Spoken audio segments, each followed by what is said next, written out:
अस्सलामुअलैकुम नाज़रीन, मेरा नाम है वक़ास अहमद।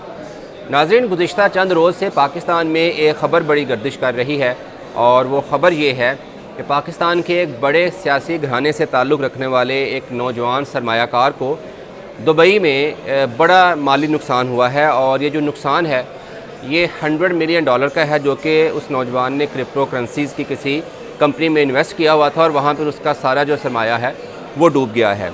जब ये ख़बर मंजर आम पर आई तो हम हर पाकिस्तानी के लिए वो सियासी ख़ानदान भी मुख्तलिफ था और वो नौजवान भी मुख्तलिफ था।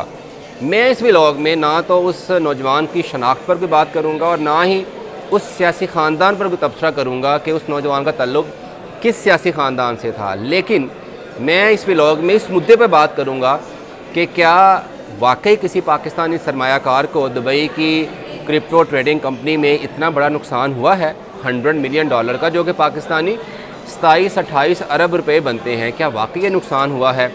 और अगर ये नुकसान नहीं हुआ तो फिर ये ख़बर किस तरह से ब्रेक हुई और क्यों ये ख़बर इतनी डिस्कस की जा रही है? तो अगर हम ये कहें कि क्या ये नुकसान हुआ था कि नहीं हुआ, तो उसका जवाब है कि नुकसान बिल्कुल नहीं हुआ था, लेकिन कुछ ना कुछ ज़रूर हुआ था।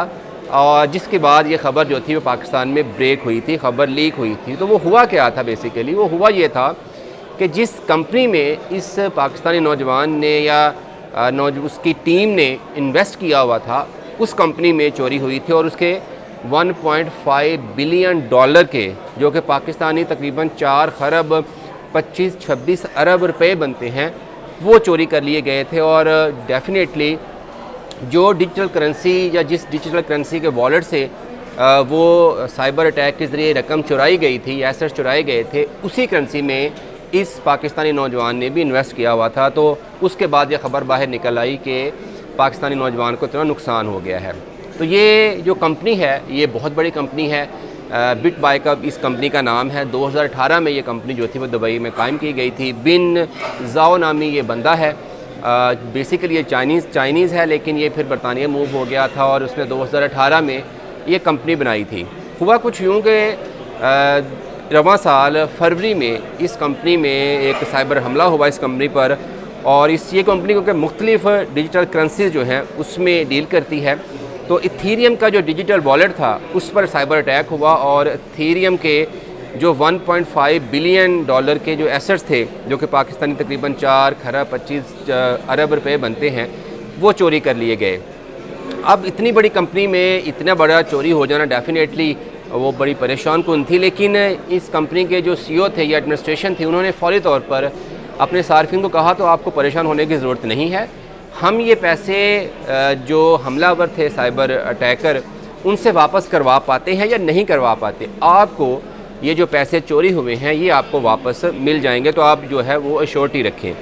ये कंपनी की अगर हम बात करें तो 6 करोड़ से ज़ायद सार्फिन है दुनिया में, और वो तो 1 या 2 या 5 या 10 पाकिस्तानी इन्वेस्टर्स होंगे जिनके पैसे हैं। 6 करोड़ कस्टमर्स के ट्रस्ट की बात थी, तो इन्होंने इतनी एश्योरिटी दिलाई कि आप बेफिक्र रखें, आप इन ख़बरों पर कोई यकीन रखें ही ना कि आपके जो पैसे जो हैं वो इथीरियम के वॉलेट से चोरी हो गए हैं। तो अब कुछ ये भी खबरें आ रही हैं कि इस कंपनी ने जो हैकर्स हैं उनको ट्रेस आउट करने के लिए या वो पैसे चोरी करके कहाँ भिजवाए गए थे वो रिट्रीव या वापस लाने के लिए भी कोशिश की जा रही हैं। लेकिन इसके साथ साथ इस कंपनी ने अपने जो इसके पैसे पड़े हुए थे वो उठा के इन्होंने इथीरियम के उस वॉलेट में रख दिए हैं, ताकि अगर जो सार्फिन जो मुतासर हुए थे इस साइबर हमले में वो अगर अपने पैसे विड्रॉ करवाना चाहते हैं तो वो वहाँ से विड्रॉ करवा सकते हैं। यानी कंपनी ने अपने जो ट्रस्ट था, अपने सार्फिन का ट्रस्ट था, वो बरकरार रखा है। क्योंकि जब आप इतनी बड़ी कंपनी में इन्वेस्ट करते हैं तो इस कंपनी की ये श्योरिटी होती है